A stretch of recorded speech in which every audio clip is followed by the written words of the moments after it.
Hey, what's up, everybody? Hope you're having a great day. Thanks for joining us on the Daily Drive. My name is Mike Bro, and together we spend a few minutes every day just trying to draw close to the one who created us to do life with him. And we've been hanging in a little section of the Bible that's commonly called the Beatitudes.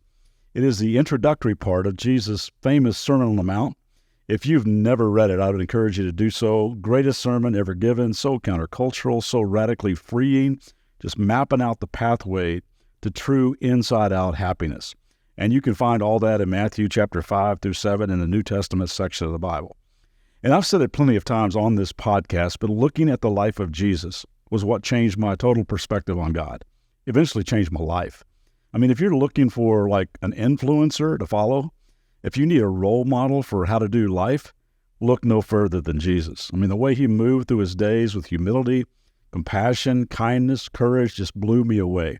The peace and calm he exhibited in the face of pressure, his inclusive love for people that nobody else included, the way he fought for the underdog, the outcast, the forgotten, all the miracles that proved who he was, his selfless sacrifice on the cross. When the creator of the universe laid down his life, took the rap for our moral failure and sin, I'm telling you, there's nobody like him. He is, as he once said, the way, the truth, and the life.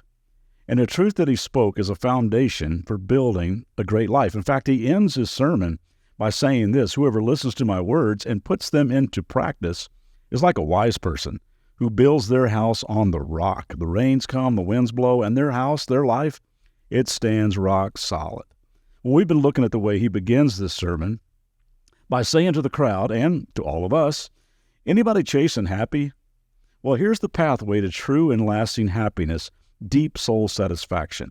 And we've been looking at his words like rungs on a ladder that build upon the one before it. So let's just climb the ladder once again to catch up. Jesus says, rung number 1, blessed are you when you acknowledge your spiritual poverty. Happiness begins by discovering and admitting that you need God. And then rung number 2 was, happy are you when you mourn over that truth and you come to God in your brokenness. Rung number 3 was, you're blessed when you humble yourself and relinquish control of your life over to him. Rung number 4 was, if you will hunger and thirst for more of him, oh, you will be satisfied in the depths of your soul in ways you never dreamed. You will be filled. Now, these first 4 are all internal preparation for living a joy-filled life. And the next 4 things that begin to flow out of us as we practice those first 4. Now, these are not like a checklist.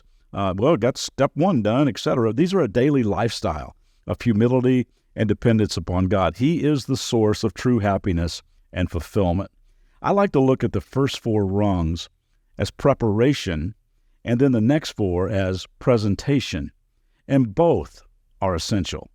Well, let's just say I wanted to surprise my wife, Debbie, with an anniversary dinner, and I clean the house. I set the table like I'm Joanna Gaines. I got real silver and china, which I borrowed from somebody, a linen tablecloth. I got candlelight flickering. I got rose petals on the floor. I got some old school Marvin Gaye playing in the background.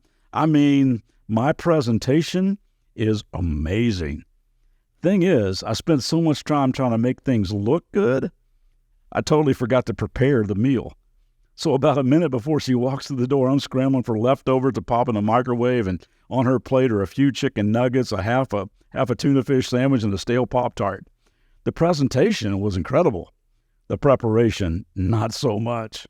On the other hand, let's say I work all day on the meal. I got filet mignon is seasoned and cooked to perfection. Got grilled asparagus, twice-baked potatoes, the fresh garden salad. I garnished with cherry tomatoes that I grew and picked myself, and I made rolls from scratch, and there's homemade apple pie. However, she walks in, and the kitchen is a wreck. There are food scraps everywhere, open cans, pots, and pans all over the countertops. The dining table has 2 paper plates and a paper towel torn in half for us to use as a napkin. There are kids' toys all over the floor, a stack of mail and laundry on the dining table right next to her plate. And instead of Marvin Gaye, I have Jeopardy playing in the background. Now, the preparation was awesome. The presentation was sorely lacking. You see, both are essential. And when they flow together, oh man, it's a beautiful thing.